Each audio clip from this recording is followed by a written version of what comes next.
Barcelos, teve uma pessoa que fez uma pergunta aqui, que eu acredito que eu possa responder pelo fato de fazer parte do conselho, e é uma regra lá do nosso sistema. Depois de formado o curso de avaliação, há algum custo, para dar exemplo, na carteira, tem que pagar como cresce?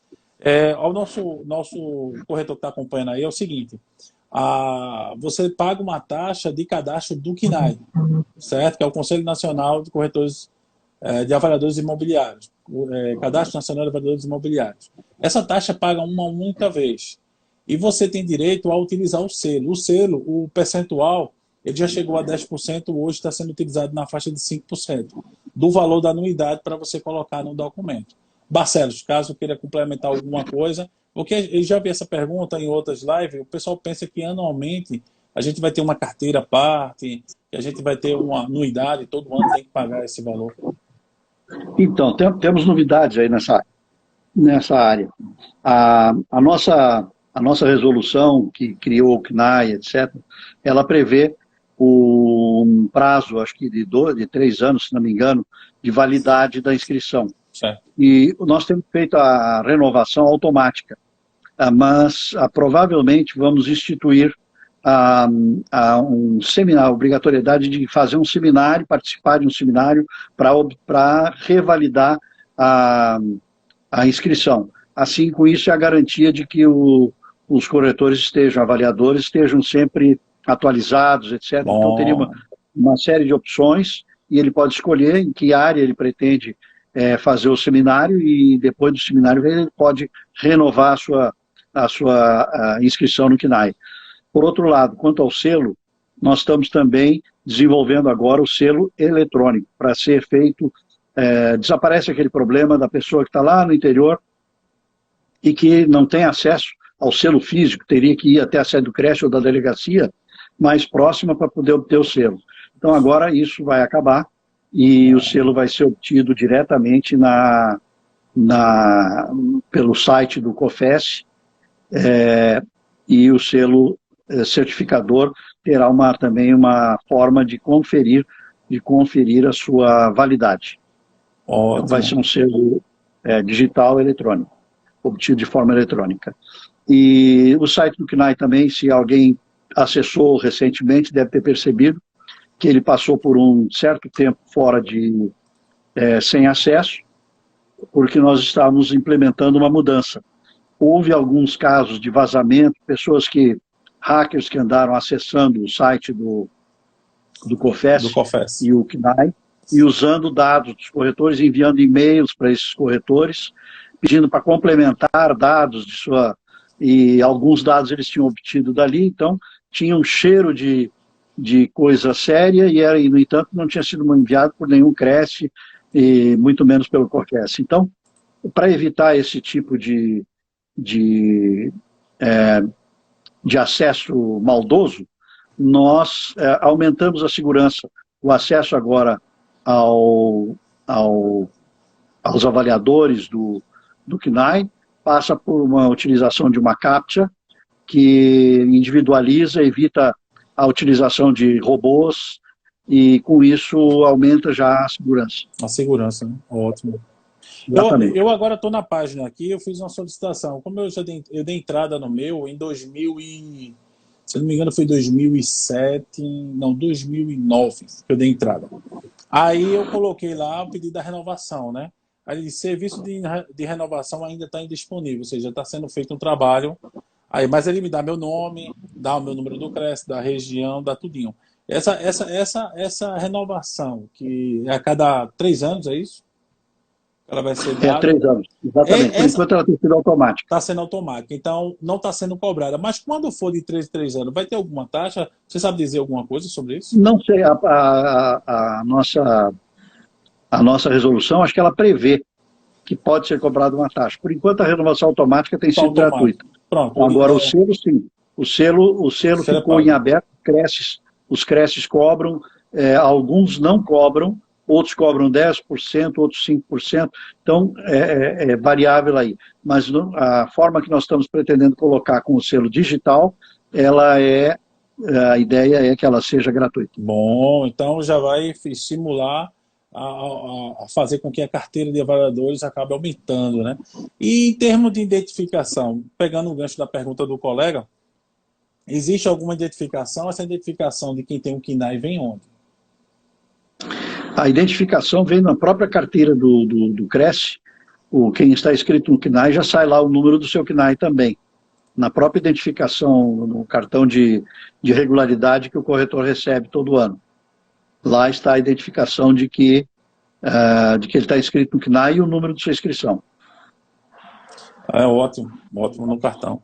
Que é justamente essa carteira, tira o formato de um cartão magnético novo que a gente tem, né? Sibeli está passando uma informação aqui para mim, para ver o interesse, né? O bom que eu gosto dos corretores de imóveis. Ela disse para mim que aproveita para avisar que começa a terceira turma de avaliação grátis pelo EAD. Mas as vagas já esgotadas, foram disponibilizadas a 150, ou seja, a procura 150 é 100%. para o Brasil todo. Não, acho que para nossa região, né? Acho que deve ter sido para nossa região aqui. Então, assim, começa dia 25. Então, é muito bacana ver os corretores buscando essa informação. Uma pergunta aqui. Na BNT, como está o processo de norma e avaliação para corretores de imóveis? Tá. Esse é um assunto que a gente gostaria, eu agradeço aí a quem fez a pergunta. E nós, na BNT, nós buscamos um contato com eles para... Conversamos lá, tivemos uma reunião com o presidente da BNT, diretores, e nessa reunião participaram o presidente Viana de São Paulo, o presidente João Teodoro e eu. E nós conversamos com eles sobre como mostramos que os corretores agora têm a habilitação legal e que a norma não está incluindo os corretores, porque fala na definição de laudo de avaliação e avaliação de imóveis, fala que é o trabalho realizado pelo engenheiro de avaliações. Então, é isso que precisa ser mudado na norma. Aí, a ideia inicial foi de que seria feita uma outra norma, mas realmente não é a melhor solução. A melhor solução é nós termos uma norma só de avaliações, como temos, e incluir os corretores dentro dessa norma. Assim, o presidente da ABNT pediu que o CONFIA e o COFES trabalhassem juntos numa sugestão para ser alguma coisa harmônica. E aí o presidente do CONFIA, nós tivemos uma reunião, o João Teodoro também foi comigo no CONFIA, tivemos uma reunião com o presidente do CONFIA, conselheiros federais de lá, e o presidente do CONFIA designou o conselheiro André Schuring, que por sinal é um conselheiro federal por Mato Grosso, e foi meu aluno aqui, né, porque eu dei aula também na engenharia da UFMT, ele foi meu aluno aqui, então tenho muita amizade com ele. Designou justamente o André Schuring e o João Teodoro designou a mim, e nós estamos desenvolvendo aí uma forma de se colocar na norma da BNT, que seja aceita tanto pelo CONFIA pacificamente, quanto pelo COFES, e a BNT vai implementar essa alteração. Em princípio, seria já de cara a mudança das definições, retirando engenheiro de avaliação como sendo o profissional que tem essa aptidão exclusiva. Ô Barcelos, teve um colega aqui que colocou uma informação que eu achei interessante. Eu percebo que alguns corretores, eles têm a intenção que a gente pudesse ser enquadrado também nas avaliações bancárias. Mas eu acredito que as avaliações bancárias precisam de um laudo mais técnico de garantia daquele imóvel. Nós trabalhamos muito com a parte mercadológica. Então, eu acho que existe uma diferença, né? Eu acho que a partir do momento a gente entrar nesse universo também do banco, seria uma boa para os avaliadores? Bom, aí tem dois lados essa moeda. Primeiro, se nós falarmos em avaliação da Caixa e Banco do Brasil, o valor que eles pagam é irrisório. Não vale a pena brigar para entrar nessa, porque os honorários não são atrativos. E são justamente os dois que procuram fechar em torno dos engenheiros. A Caixa, então, tem o corpo de avaliadores interno da Caixa, ela tem os credenciais, mas o corpo interno é composto só por engenheiros e é eles que decidem essas normas de avaliação. Então, eles colocam já as restrições todas para que não entrem corretores dentro é uma reserva de mercado. Mas também não fazemos muita questão porque o valor dos honorários que eles pagam realmente são muito, muito baixos. Tem um colega aí que falou que um avaliador pediu 700 por causa da pandemia, e ele falou que por 700 ele avaliando deveria ser uma fraude. Estou vendo aqui, foi o Gustavo Gomes aqui que colocou essa informação. E eu informo para o Gustavo que a Caixa não paga nem metade desse valor. O laudo que a Caixa paga normalmente para um imóvel, um apartamento na cidade, etc., vai ficar em torno de R$350. Então, não é atrativo, não é interessante.